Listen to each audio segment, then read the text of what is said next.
To truly love is to risk experiencing deep grief. Love and grief are two sides of the same coin. One of our most shared human experiences is that of loss and sadness when we lose those that we love.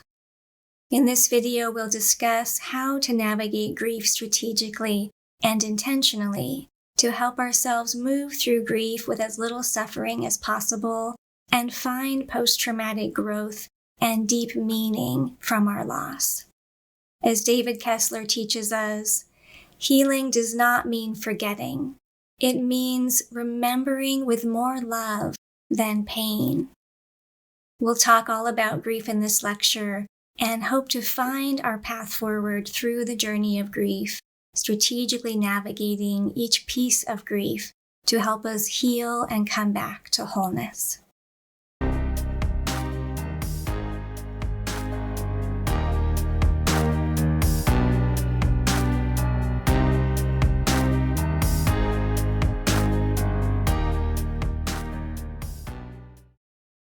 Welcome to Root Cause of Happiness. I'm Dr. Sarah Morrow. I'm a pediatric psychologist and a therapeutic yoga teacher. I have also been going through my own personal journey through deep grief since my sister died from cancer nearly 2 years ago. Erin's death rocked my world, truly, and she is one reason why I'm here recording YouTube videos.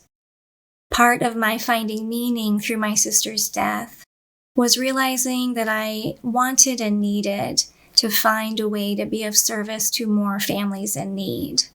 Knowing that it's hard to find good treatment, there's not enough providers, and that treatment is often unaffordable for many people. And so YouTube is this wonderful format where we can create free education available to whoever might be able to find our content online. Please share my videos if you know anybody in need of free, optimal mental health education. So, grief. What a road, a very bumpy, windy road indeed. I'd like to start with a quote from Lexi Barrett. As far as I can see, grief will never truly end. It will become softer over time, more gentle, but some days will feel sharp. Grief will last as long as love lasts, forever. It's simply the way the absence of your loved one manifests in your heart, a deep longing accompanied by the deepest love. Some days the heavy fog may return, and the next day it may recede once again. It's all an ebb and flow, a constant dance of sorrow and joy, pain and sweet love. Love and grief, two sides of the same coin. I think that one beautiful thing about going through deep grief is realizing that you're not alone, that truly all beings, all humans everywhere through all of time, if they have been lucky enough to love, they have almost certainly been through grief. It is one of those things that brings us together, where we realize that while it is so painful, we're not alone and other people do understand. In my personal healing through my sister's death, I just started reading all the books I could find about finding resilience through grief and intentionally navigating the many parts of grief. Grief is not just an emotion. It affects your brain, your body, your nervous system, your digestive system, your energy, your sleep. Just everything is kind of off balance as you go through acute grief. It really is a physiological experience. As Bessel van der Kolk tells us in his iconic book, The Body Keeps the Score, which is really about how any kind of trauma has a physiological imprint on the brain and body and our biochemistry, and that in order to heal from trauma, including deep grief, we have to take care of the body. We have to take care of all of the parts of us in order to heal fully. So I've read a lot of grief books, and I thought I might just start by giving you some great recommendations. Some of the books that I found to be most helpful to me and that really are full of guidance and useful information, but also a way that we can share our grief stories and realize that we're not alone, that other people have been through terrible loss as well. So one of the most popular or well-known grief experts in the world is David Kessler.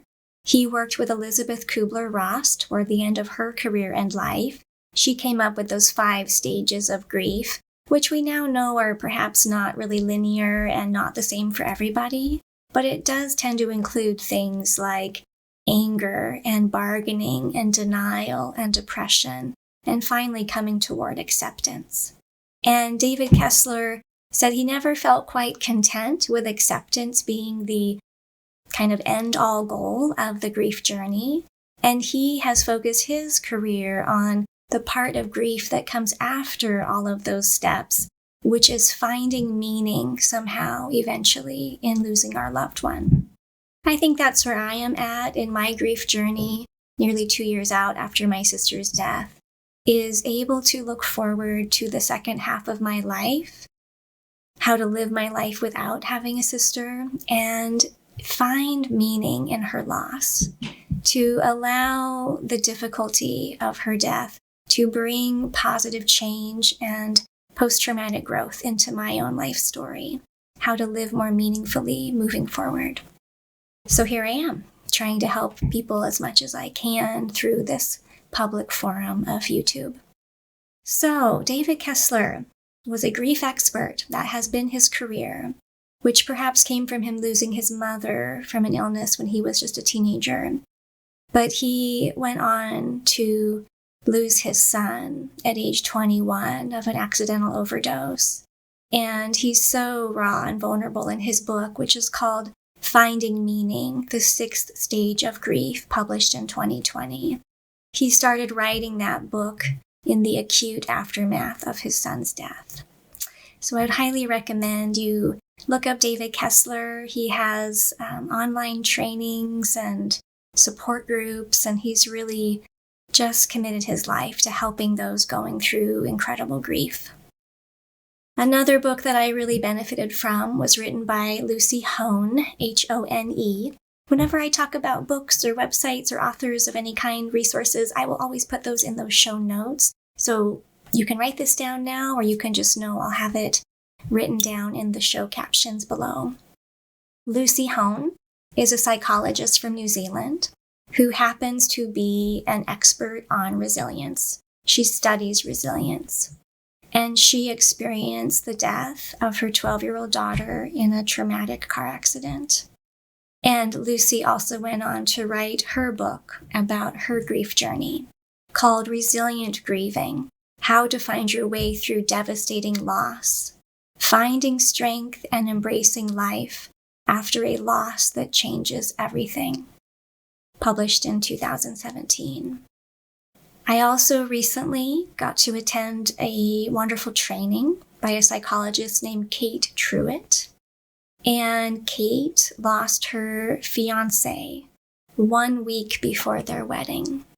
So what should have been her wedding day became her partner's funeral. And she's a wonderful speaker. She has her own YouTube channel.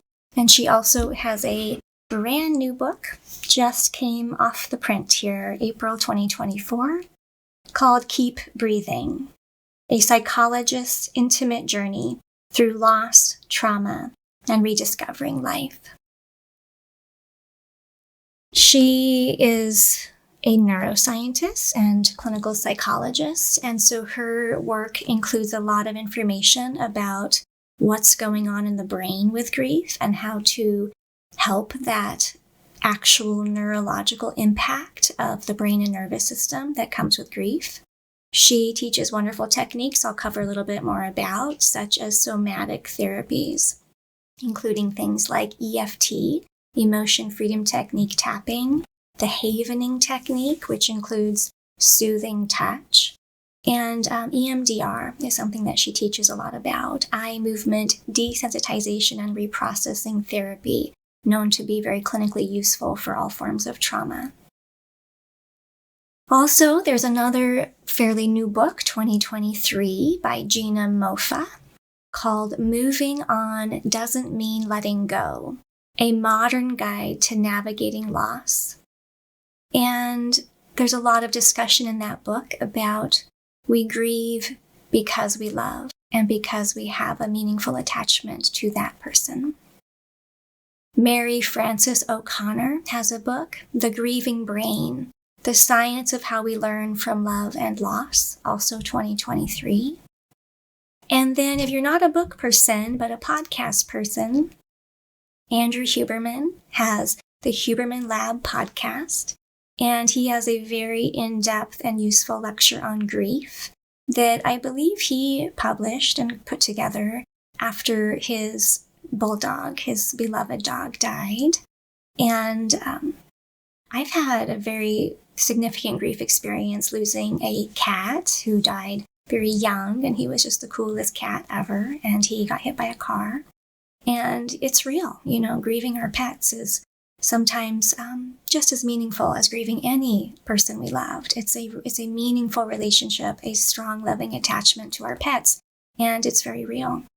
And Andrew Huberman is a neurobiologist, and so in his podcast, he teaches all about really what's going on in the brain as we navigate grief and why it's so hard and just takes time to actually restructure the brain. So both Kate Truitt and Andrew Huberman talk about neuroplasticity with grief, that we are actually having to rewire the mental map, essentially, of our significant attachments when we have loss. So the people you love, who are part of your life and bring meaning to your life day to day, they hold a space in your brain and body. They are part of your brain wiring of what to expect every day when you wake up. We have a sense of physically where they are in space, that they are here now in time, and that we have this attachment which gives a sense of security. Humans feel much safer knowing that we have a tribe of loving support, of people who care about us and have our back. And when somebody we love dies, the brain is just like, this is not right. Like, I have this mental map of this person and the meaningful role they hold in my life. And I'm waking up today and they're not physically here in space or time. And yet the attachment lives on. And we just cannot integrate those two disparities, those two things that just don't fit together. And so it takes time. And I think most people would say if they've gone through major grief, it's a 2-year journey, that it takes nearly 2 years to start to find your way back to some sense of normalcy, some sense of acceptance, and just really knowing that that person is gone. So we have to work on helping ourselves rewire the brain and come to some acceptance, some more present moment awareness of the here and now, and the who is in our life still with meaningful, loving attachment, and also holding on to carrying that love for our lost loved one with us, holding them with us forever, but also embracing today without them. And it just takes time. In acute grief, I think most of us feel like our brain is just not right. It's such an overwhelming experience. It's so uncomfortable because just things are not okay. And you can't focus the same way. It's like we have this brain fog that often comes with grief. Your memory will be off. Like you'll have a hard time remembering like when you did things, or if you did things, or who you spoke to and what you spoke to them about. And the timeline of how things unfolded in that acute phase of grief. You really don't feel yourself, like everything is just not quite right in your brain. So that is part of grief. And so we have to be patient with ourselves getting through that acute time, knowing that my brain is affected, your nervous system is affected hugely. So while you might feel exhaustion with grief, like everything is so effortful and difficult. Some people say it's like moving through mud or quicksand. Like it is so effortful to just get up and get dressed and feed yourself and take a shower and get through the work you have to do. It's such a struggle. At the same time, your nervous system is in this stuck kind of orange zone stress response. You don't feel relaxed or safe internally. Something is very wrong. There's an anxiety you just can't shake. That is actually where movement is so important. We really need to move the tension out of the body. So walking, jogging, hiking, yoga, stretching, whatever you can do to kind of move your body and help remove some of that stuck, anxious energy will help the nervous system start to recalibrate back to balance. The body is impacted, so we feel in acute grief often nausea. People often actually vomit because you just are so wrecked, like your body is just shaken to the core. And so your digestion shuts down as part of your nervous system stress response. And so it can be very hard to eat, and you might feel nausea and just feel really bad in your stomach. You might have headaches, back pain, just systemic full body aches and pain from the inflammation that comes with a stress response. So we know that grief is a very physiological process. It affects the brain, the nervous system, the physical body, and it really wrecks our cognitive function. So your thinking brain can feel very much out of control, like intrusive thoughts are just hitting you left and right, and you try to notice and shift back to a mindset, and it's so difficult. For example, I had to keep telling myself over and over again, Erin is gone. My sister died. That's real. That happened. She's gone forever. Like, I don't have a sister physically here anymore. And it was so hard to soak in that reality and that truth. And I just had to keep telling myself and telling myself. And that's part of that mental map where your brain will say like, oh, I wonder if I have any texts from Erin. Oh, so many mornings, because when my sister was sick, my daily habit would be to very first thing in the morning check and see, had she reached out? Was there any medical crisis news? Was she back in the hospital?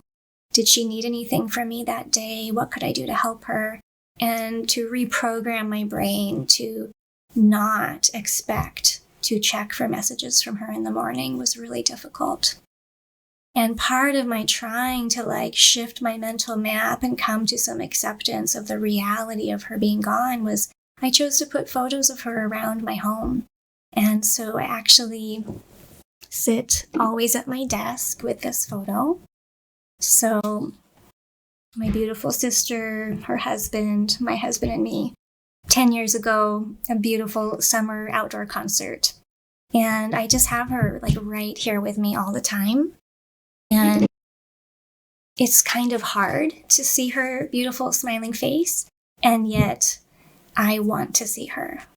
And I want to talk to her, and I do. And right after she died, I really needed her photos around as a way to help me soak in the reality that she had died. And it might sound a little bit masochistic because it was painful. Like every time I open my refrigerator, I see her and it reminds me and it hurts, but it's like I have to come to terms with this. I have to help my brain rewire and restructure this new reality that while I still love her and feel attachment to her, and I always will, I will always love her and think of her and talk with her, whether in my thoughts or sometimes out loud, but I will always try to share my life with her in some energetic, deep spiritual way. I have to come to acceptance and come to terms with the fact that she died. And I have to plan my today, my physical here and now reality without her. And it's really hard. But I like to see her, even though it's a little bit painful still. And I would encourage you to do the same.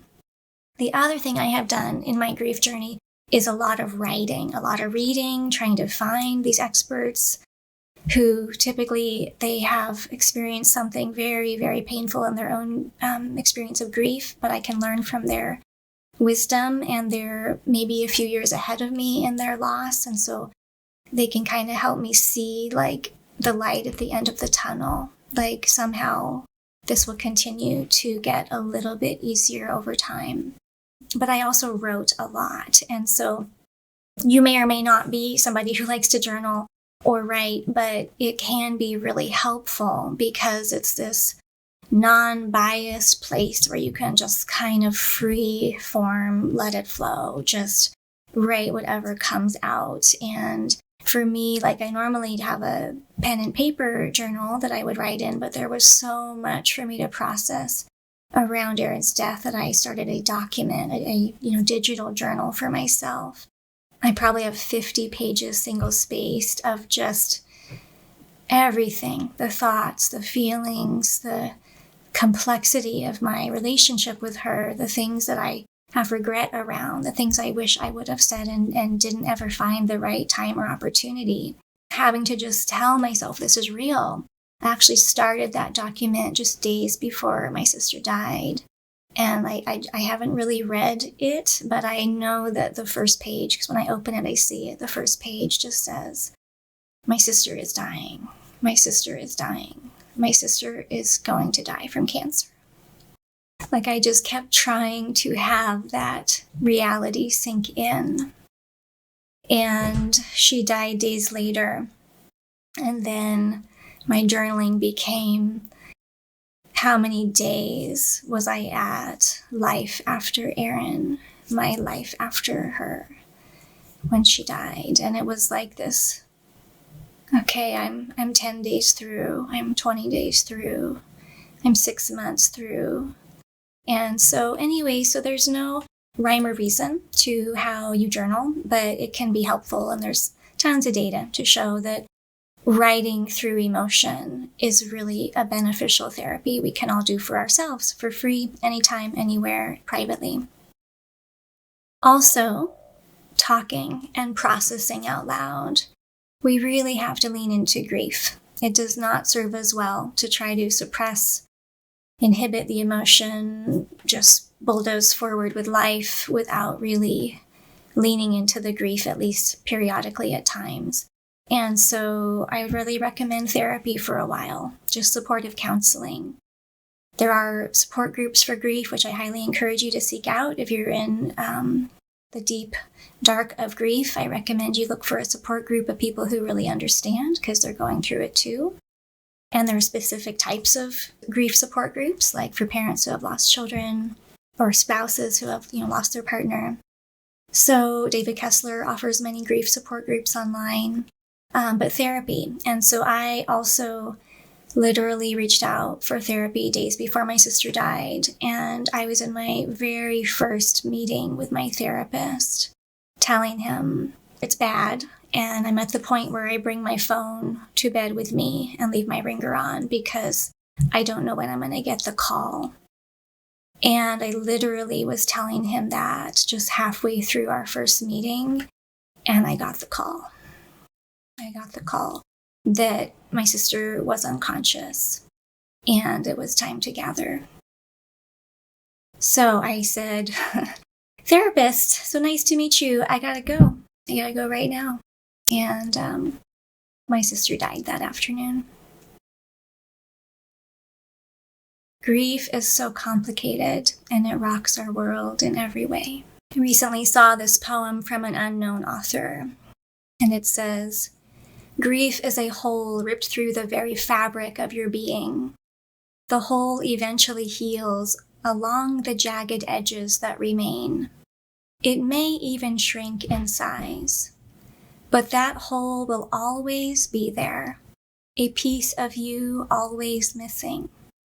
For where there is deep grief, there was great love. Don't be ashamed of your grief. Don't judge it. Don't suppress it. Don't rush it. Rather, acknowledge it. Lean into it. Listen to it. Feel it. Sit with it. Sit with the pain. And remember the love. This is where the healing will begin. It's a beautiful poem. I wish I knew the author. I just saw it online. And my mom shared that. And so we're in it together. And that is really helpful, to find the people who can sit with you in your pain and darkness. And the people who don't try to fix it or even say much about it, that just sit there and hold you when you cry. Or just sit there.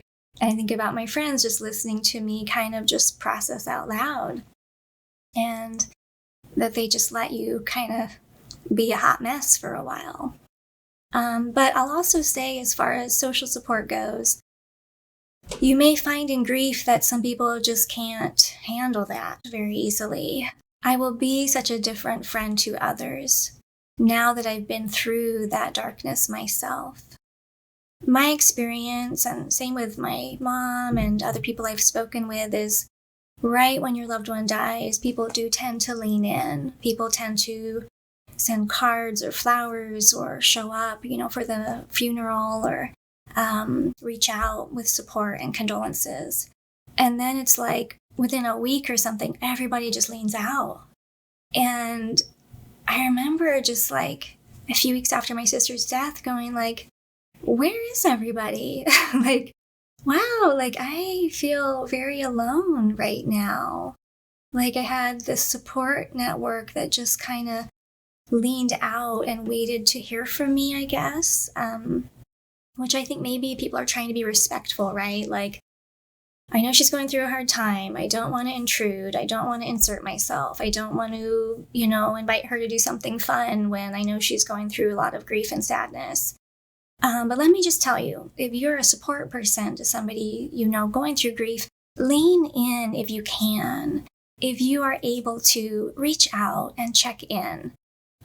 Interestingly, the person who was most supportive of me through that 6 months, 12 months time period was one of my sister's good friends. Not a friend of mine, not somebody I know well, but she was a good friend of my sister. And I don't know how she did it, but she just realized like I needed those check-ins. And she would just say like, hey, just all through text, right? I'm here, I'm thinking of you, I'm checking in. Where are you at? How you doing? She sent me a beautiful necklace, which I pretty much wear always now. I'll show it to you. She sent me this necklace that says Sisters Forever. And it has my sister's date of birth and date of death. I appreciate this. I don't know why it is so comforting, but it is. It's like I'm carrying my sister with me. And sometimes when I, think to her or talk to her, whatever I'm doing, it's like I can hold this and I just kind of feel connected. So that was a lovely gesture. So thank you to my sister's friend. So anyway, goodness, what a lot to talk about with this topic. So here I am 4 years from the time my sister was diagnosed, almost to the day. 2 years nearly from the time she died. And I'm just now able to sit here and be vulnerable and real and authentic and share with you the many pieces of coping that helped me get through this and that I hope can help others. That friend of my sister's, she had had a big loss of a parent. She said, 2 years, girl. Like, I wish I could tell you, it wouldn't be so hard for so long, but 2 years, you're going to feel some shift. And I just, feel that it was like at 6 months, I felt more peace and acceptance. At a year, I felt like I could sort of function normally, like socially, and go out and do more things again, and my energy improved. But 2 years nearly before I feel like I can really talk about it. And still, like, I'm getting a little choked up here. And it is what it is. Bear with me as we get through this lecture on grieving. So, the many different pieces of the puzzle to navigating grief strategically. Let's get through these. First of all, start reading books. If you can anticipate grief on the horizon, as I could, watching my sister's health deteriorate, start reading before you're in it if you can. So I'd really recommend starting to learn more about how to take care of yourself through grief. If you can express it through writing, through talking with friends and family, through therapy. I should say with therapy, for 6 months, I just needed that 1 hour a week where I had a neutral party who wasn't going to worry about me, where I could just be a real wreck. I would kind of be thinking like, do I need to go to therapy? I feel like I'm coping okay. I'm doing better. And I get into my therapy session and just cry. And it was, it was not pretty. But that was a person who I just needed to hold space for me in a way where he wasn't going to worry about me or, wasn't going to like break his heart. He was just this neutral professional and a kind human, that just held that space and kind of held my hand through those first 6 months. And at 6 months, I kind of felt like I can do this on my own now.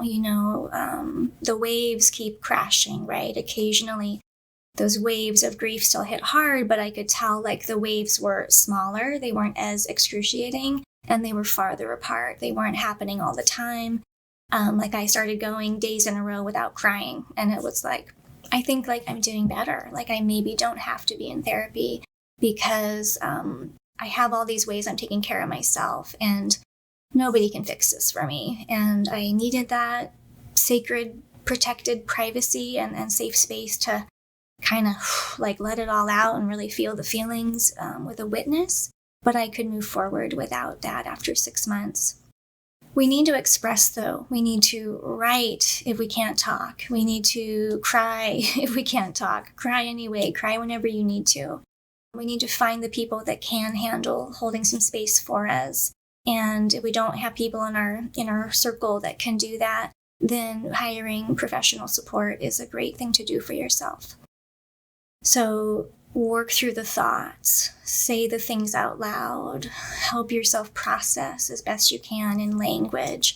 And that's going to help calm your nervous system down. So we name it to tame it, right? In my cognitive behavior therapy videos, putting feelings into words helps calm down the nervous system and shifts brain function away from that limbic system stress response toward back into frontal lobe, more clear seeing and thinking. So we shift the brain and nervous system through verbalizing emotion. So super important in coping. That's the cognitive piece. Then we have the behavioral piece of coping with grief. And that means you've got to make choices that take care of yourself.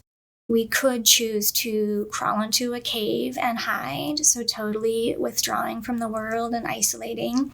That feels really tempting when you're in darkness, but we've got to kind of like drag ourselves into the light and toward other people, at least, some of the time. And it's hard because you kind of do just want to stay in bed or stay home and avoid things, but try to say yes to invitations to see friends. Try to even reach out to your friends and ask them to spend some time with you. Go on a walk with a friend. Whatever you can do, get yourself moving a little bit. So we don't want to withdraw. We want to find movement, forward momentum in some way. We don't want to numb. So a behavioral temptation in grief is to numb with all the things. Alcohol is of course, a huge part in our society of, we saw that in COVID, right? People were stressed out and going through collective grief, this large systemic grief experience with COVID. And everything on the internet was yay, alcohol, drink more to get through COVID, which is just super self-defeating, self-destructive, because alcohol taxes our system, causes inflammation, disrupts our sleep, makes our mood get progressively lower. And so we want to try to not numb, but again, to give ourselves at least chunks of time to really feel and try to take care of our physical body as best as we can. So drink more water. Hydration is such an essential thing in mood stability. And if you are feeling really shaky emotionally, make sure hydration is part of your self-care routine. We want to avoid alcohol, sugar, so we can also go into binging with junk food, TV, pornography, this distraction, because we just can't handle where our mind goes in stillness and quiet. And so we're often trying to numb our pain. And so that ancient saying in Tibet was, whatever you do, do not try to escape from your pain, but be with it. That's that poem, right? It says to acknowledge it, lean into it, listen to it, feel it, sit with it, and remember the love. But we have to be okay being in pain through grief, because pain is inevitable in grief, but suffering is optional. So depending on how we respond to our pain, we can downward spiral into suffering and dysfunction and prolonged grief that causes disruption in our life. Or we can do our best to take care of ourselves intentionally, and while it will still be agonizing, like it will be incredibly painful, your heart is truly broken. We can see the heart function differently. Broken heart is a real thing, and it is actually a risk that people sometimes do die from heart failure after having a traumatic loss of someone they love. But it's really painful. Just everything is so painful in grief. And we have to be able to be with our pain with this loving kindness. And so self-compassion is a huge piece, I think, in coping with grief effectively, is we have to be kind to ourselves. And so that was part of my journey, was like, I knew I was spread too thin and doing too much, and I had to reduce my workload because I needed to really carve out time and space for myself. And just knowing like my brain wasn't quite right, my energy was depleted. Gosh, after my sister died, I just slept like so much, like I slept so deeply. And it was like I had just been so worn down by the 2 years of her cancer journey, and I was so tired. And so I just couldn't do as much, and I needed to give myself permission to just be okay with where I was at and where I could save some energy and work less for a while. So we have to take care of ourselves energetically. And of course, things like alcohol and sugar and binge watching, TV or whatever, it's really going to not help us energetically. We need to do gentle movement, some kind of exercise. We need some social support, and we need to take care of our physical bodies through getting more sleep and trying to relax our body and nervous system on purpose. So we take care of the body. Nutrition is really helpful. So there's key nutrients and even supplements that can help you through grief. So I would recommend you might think about adaptogenic herbs. So things like rhodiola, maybe ashwagandha. Those things tend to help us when our energy is depleted, but also when our nervous system is stressed. And so adaptogenic herbs, I think, can be very helpful and safe way to kind of support your body as you go through a grief journey. There's more nutrients that help with grief. Vitamin B6 has been shown to be helpful with grief. I would recommend taking omega-3 fatty acids, so fish oil or cod liver oil, eating nuts and seeds, eating some fatty fish.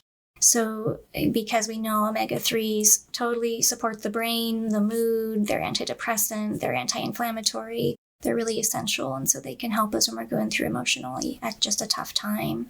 So you can reference back to my lecture on nutrition for mental health and get a lot of ideas there. Magnesium, really essential and helpful for calming stress in the nervous system and helping the brain function better.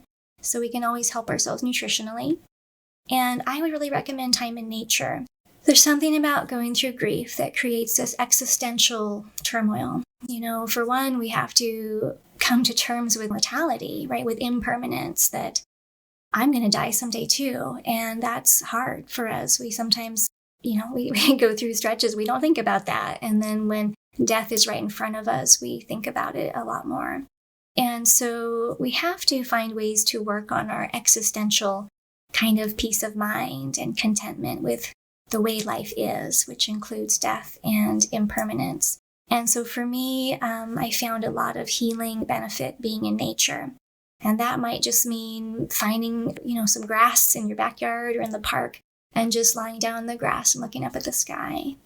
I teach therapeutic yoga outdoors in the summertime in my backyard, and backyard yoga was just so beneficial to me in that time. And it just was like this time of grounding back to the present moment and smelling the fresh air, hearing the leaves in the trees, the birds, just feeling the earth beneath me, the sky above me. And it was really helpful and really soothing. Being at the water is really helpful in grief. Our nervous systems love being at water and listening to water. And so, sitting at a body of water can help you just kind of take a moment to lean in. We're leaning into the feelings of grief. So I think when we're in nature, it helps us recognize that we are nature, that we are just like the leaves on the trees, and we are part of this tree of life where we come, we have our season, and then we go. And we don't just go, but we go back into the mother, wherever it is we come from, we return home. And our nutrients, our energy, our deepest being is still in that tree of life. And in that way, I think it gives us a sense of eternal love for the people that we miss so badly. Time in nature, really helpful. Music, super helpful. Oh my gosh, I just had so many times when the darkness was just there, the sadness was heavy. And music was so valuable to me, riding the waves, right? So John Kabat-Zinn says, you can't stop the waves, but you can learn how to surf. You cannot stop the waves of grief. They will continue to show up. Sometimes at the most unexpected times, they just kind of blindside you and you're like, I thought I was doing better and I am wrecked today. It might be a dream that brings it all back up. It might be a memory that's triggered. Just something brings it up and this wave crashes down on you that you just feel like you're going to drown in the heaviness of grief. And John Kabat-Zinn says, you can learn how to surf. So we learn how to surf through finding the things that help us get through those acute times of distress. Music is really powerful in that way. Music does not bring your loved one back, and it does not change the agony of the loss. But in that acute moment of pain, it can help soften. It just helps soften and shift the energy. So whatever your music is that is uplifting, you want, so don't play sad love songs. That's not ideal, and maybe not the music that reminds you so much of the person you lost, but music that just has the energy that you need of, spiritual uplifting messages and rhythms that just kind of help you feel better, the music that makes you smile.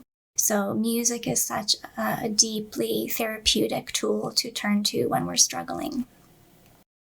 Also, in that realm of cognitive restructuring, we have to be aware of irrational thoughts that our brain might have during grief. It's really normal to have survivor's guilt, feeling like, why am I still alive when the person I love isn't?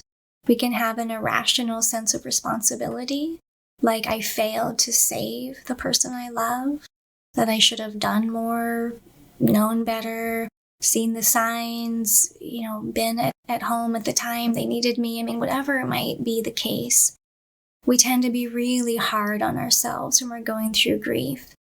We tend to feel this torture of regret.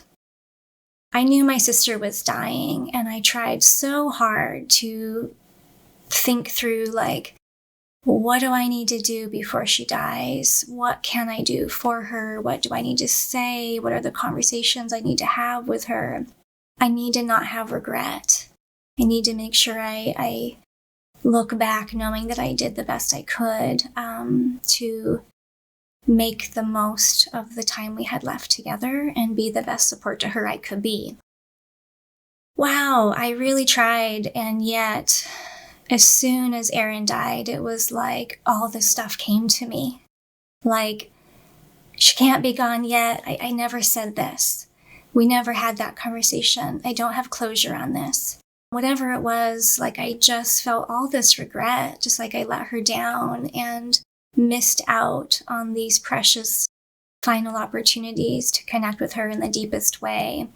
But part of that was just respecting her boundaries and her ability to lean into what was happening. And sure, there were probably conversations I would have loved to have had with her, but I had to respect her comfort level with those things and kind of follow her lead. And I just want you to know, regret is the norm. Everybody I've ever heard in all these books and people I've spoken with and learned from about their grief journey is, oh my gosh, you just feel this regret. one last hug, one last I love you. You wish your final moments would have been a better conversation. You wish you would have spent more time together while they were alive. You regret every mean word you ever said, to that person. It's just like, it's just, I read somewhere, regret is torture. Like, it is just this absolutely brutal process we put ourselves through. So in the cognitive restructuring work, we have to notice when our brain is having thoughts that are not helpful, counterfactual thinking, right? Like, it just doesn't make sense, but it's where our brain goes getting through this major grief process. So know that that is normal to feel guilt and regret and self-blame and responsibility and, to just be in agony. There's a really helpful cognitive restructuring tool out there by an author named Andrew Bernstein, who wrote a book called The Myth of Stress. And you can look it up online. He has like a form you can print. And it's, this process of saying, okay, when your brain thinks this way, like, my sister should still be here with me, how does that make you feel? Just so much pain, right? Just all the pain that comes with that counterfactual thinking. And if we can reframe that and come to this alternative cognitive perspective that is, in reality, at this time, my sister is not alive and is not here. And to come to terms with that and to say, why? Well, why is that? Well, because people die from cancer every day, because we all have vulnerability in our bodies. Whatever the reasons you can see why it's true, why it happened, and that it is how life is, that we die and people die. And then if we can work on shifting our mind towards really acceptance, then how the emotion changes, how we can come to a different state of more peace and understanding and calm, and just lessen the ache of the grief, the pain of the grief. So I do recommend looking up Andrew Bernstein's The Myth of Stress worksheet that's online. It can be a really helpful exercise to go through. Another thing I would encourage you to consider is, where can you be seen in your grief? Because I think it's so vulnerable. We really will apologize for being a mess. I just remember saying I'm sorry, I can't talk about this without crying. I'm sorry, I'm kind of a wreck right now. I'm sorry if I'm not being a good friend to you. I'm kind of overwhelmed. I'm a wreck, these last, that initial first few months of grief were so hard. And what we have to do is really work on figuring out where we can be witnessed. So maybe that is in therapy, finding that supportive counseling, that we can be a wreck with that person and they hold the space for us. Maybe it's a support group that can be helpful. Maybe it's in just talking with people who you trust and can be, authentic and vulnerable with. But I want to share with you something that I got to go to, which was really a powerful turning point for me. A casual acquaintance I know online, offered a thing called a mourning tea. Mourning, O-U-R-N, right? So to mourn in a tea, like a cup of tea gathering.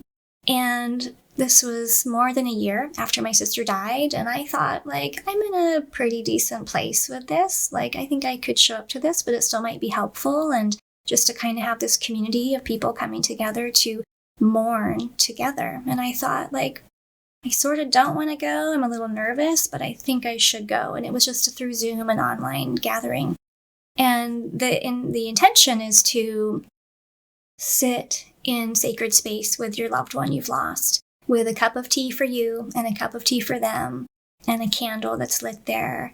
And it was just this beautiful process, that we talked about grief and wrote in our journals. We had a guided meditation with some beautiful drumming.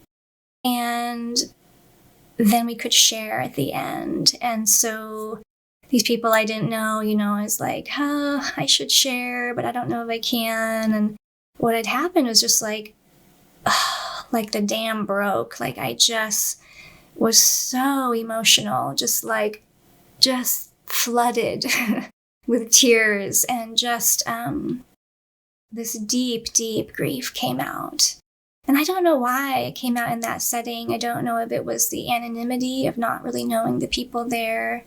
I don't know if it was the safety of being at home on my computer and not being in the room with them. And I did, I was the very last person. I was like, okay, like blow your nose and get it together and share why you're here and share a little bit about Erin and her death. And, I just kind of cried my way through it and got off that gathering and I was like, man, like where did all of that come from? Talk about a wave crashing down. I went in thinking like, I'm mostly doing okay, but it'd probably still, be a good thing for me to show up and see what they're teaching and what this feels like to have this morning tea gathering of sharing this space with other people going through grief. And I did not anticipate that wave would hit me like it did. It was so big and I just cried so much. And anyway, so afterwards I wrote to the host and I said, thank you so much. And just so you know, like, I realized I was sort of a big wreck in the meeting and, but I'm okay. Like, I'm actually feeling like better. And I tell you, like, it was a turning point. Like, I don't know what released in my body, but it was like something shifted at that point. And maybe it's because it was, nearly 18 months after Erin died, but I just felt my energy shift after that. And so I would just tell you to find a place where you can be witnessed and allow yourself to really lean in and feel that with safe people that can be okay seeing your pain. If you can find it, it's such a blessing. And huge thanks to the woman who hosted that morning tea for all of us that were there that day. Okay, so we have to be aware of our thinking mind and keep redirecting ourselves.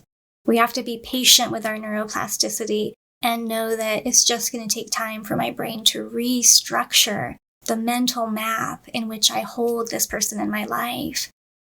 Space and time and attachment are not working right now. They're not where they're supposed to be. It's how it feels, and it's going to take time to change my actual neurology to a place that understands and is accepting and knows that this is my new relationship with this person in space, time, and attachment.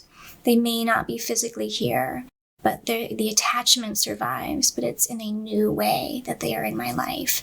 So that takes time, the true rewiring of the brain. We have to take care of the body through the rest we need, some gentle movement, water, nutrition, and working tension out of the body. Know that you're breathing. We tend to hold our breath a lot in grief, where we're just like really tense and we will have these pauses in breathing, and we need to intentionally, breathe from nose to belly, nice slow exhales, big sighs, just sighing out the energy that the body's holding. So we have to work on that physical body. Some of those techniques include tapping. So EFT stands for Emotion Freedom Technique. And I think that can be a really helpful self-soothing therapy to shift the emotional tone around a difficult thing. And so I won't have time here to teach you how to do EFT, but there's countless videos online that you can look up. But you essentially go through the body, tapping different acupressure points. So there's different points on the face. And you're moving through a cognitive restructuring exercise about the person that you lost, about the grief, right? And so we go through top of the head. Anyway, we tap through these points in the body that are kind of energy centers that you might think of in acupressure. And we rehearse a resilient narrative, like, even though my sister has died, I can be whole again and heal my broken heart. I will love her forever, but I don't have to be in pain forever. So, there's a way that this changes the energy in the body. That is very similar to EMDR, eye movement desensitization and reprocessing mental health therapy. It's a great therapy to try if you have any kind of trauma, including grief. And in this therapy with a therapist, you do eye movement, or you can do what's called butterfly tapping, shoulder to shoulder. You can tap the legs. And we create this bilateral stimulation in the brain while, again, acknowledging our trauma and telling the story of resilience and healing in some way. So we're calming the body's stress response that is conditioned to that trauma. So So in acute trauma, you'll feel the waves of grief hit you when you're back in stress response. And through doing things like EFT or EMDR, you can remember your loved one, acknowledge the reality that they died, and not feel the overwhelming emotional stress reaction happen. So again, the body keeps the score, and we have to work with our body in order to heal fully. Another technique is called havening, and again, Kate Truitt is a huge proponent of this. It's in her book, it's in her YouTube videos. Havening is similar. It's going through self-soothing touch, so rubbing the hands together is one. Rubbing down the upper arms, like you're stroking your arms. Do you ever know this? When we comfort another person, we come up, we might tap them on the shoulder, we might stroke their arm. I don't know why. Why do we do this? It's like a biologically wired way that humans help calm other humans in pain. So we can do that for ourselves. It's also stroking along the cheeks and the forehead. So this havening technique of processing your loss, processing your grief, and self-soothing the body. So that's called havening, and has research showing how it really changes the physiology of the body and calms down the stress response, lowers blood pressure, and has lasting impacts on helping the nervous system be more in balance. So that's a wonderful thing to know about. And again, Kate Truitt is a wonderful resource who teaches that through YouTube and in her book called Keep Breathing. Okay, what else? I personally found deep healing in therapeutic yoga. Yoga is a huge part of my life, but the way I practice yoga is slow, gentle, mindful, moving meditation. It's a deep inner awareness, synchronizing breath and movement, bringing my awareness inward and into my sensations of my body, quieting my mind, trying to stay very present in each moment of my practice. And so I'm so grateful that I have this relationship with yoga in my life to get through my grief journey, and was able to teach yoga through my grief. It was really good for me to teach yoga through that. And so I don't recommend hot power flow. I mean, unless that does help you, it would certainly work tension out of the body. But slow, gentle, therapeutic yoga is really where the nervous system heals from trauma.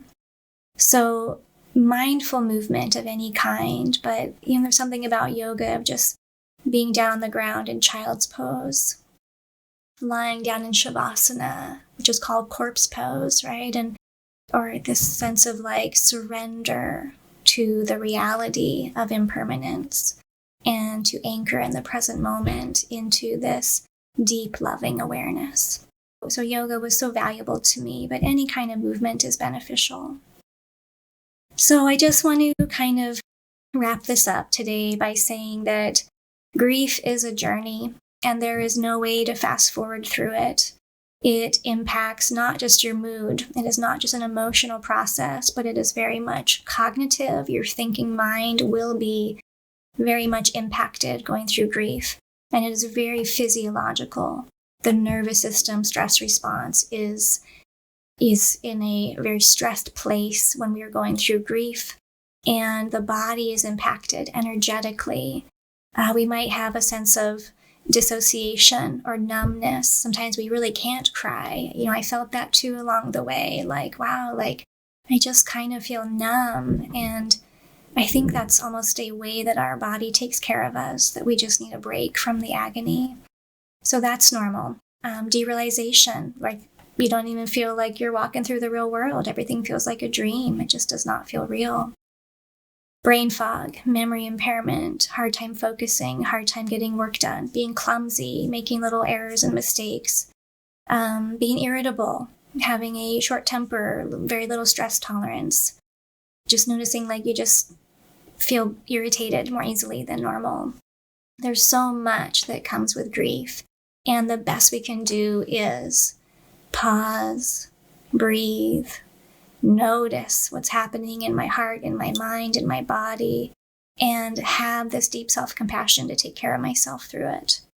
Drink some water, eat some vegetables, some nuts, some seeds, a healthy meal.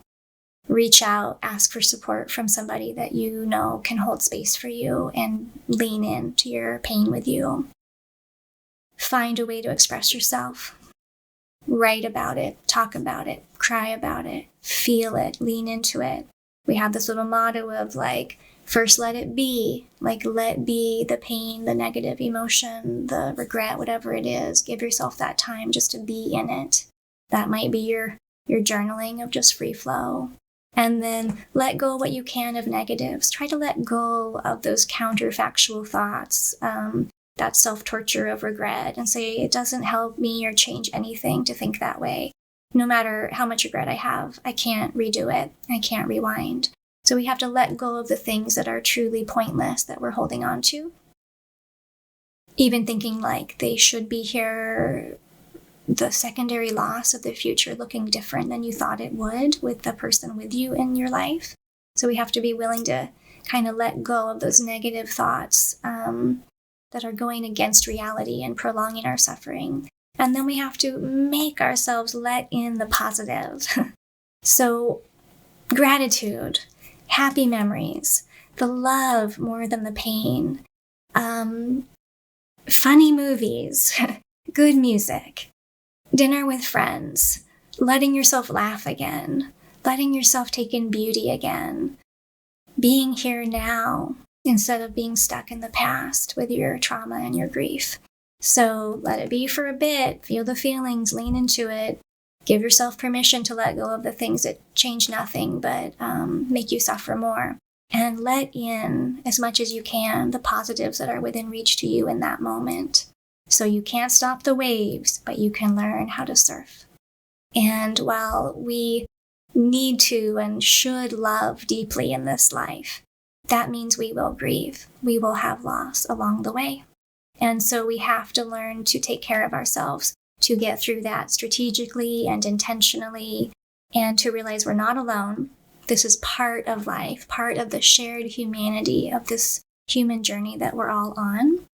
And we're lucky enough to still be alive, to be here, to get through it and navigate it, and hope that we get to some point of post-traumatic growth, some deeper wisdom, some deeper knowing of what matters in this life and how to live in the most meaningful way possible with whatever time we have left. So, thank you so much if you stuck with me through this today. This was a hard topic for me to tackle. It's been on my outline, my topics I want to cover, and I just knew that I wasn't ready yet. But I hope today, that this is useful information, and I felt ready enough to sit down and share my story with you. I'll wrap this up with one more beautiful quote by Crystal Blanton. There is no right or wrong way to experience grief. As we acclimate to loss, our physical, emotional, psychological, and spiritual bodies have to go through their own process in order to heal.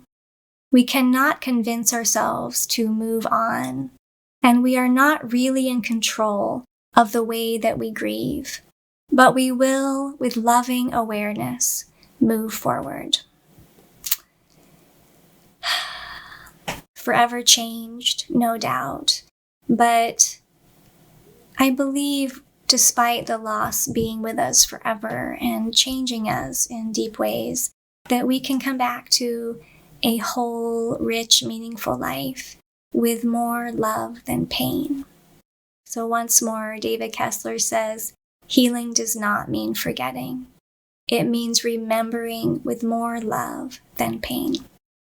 So we should want to remember and be so deeply grateful for the love and the grief, two sides of the same coin. Keep loving, keep living, keep taking care of yourself. And again, if you know anybody going through grief or a difficult time, share this with them perhaps and reach out to them and just say, hey, I know it's a hard time. I don't mean to pry. You don't have to reply, but I'm here for you. How are you? Checking in. If you need me, I'm here. Thank you so much for being here with me today.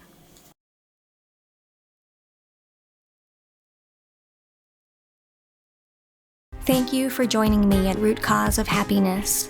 If this information was useful to you, please share it with others seeking knowledge and tools for resilience. It is a meaningful contribution to the world when we become proactive in our healing journeys, by learning and growing, by increasing our awareness, by addressing the root cause of happiness.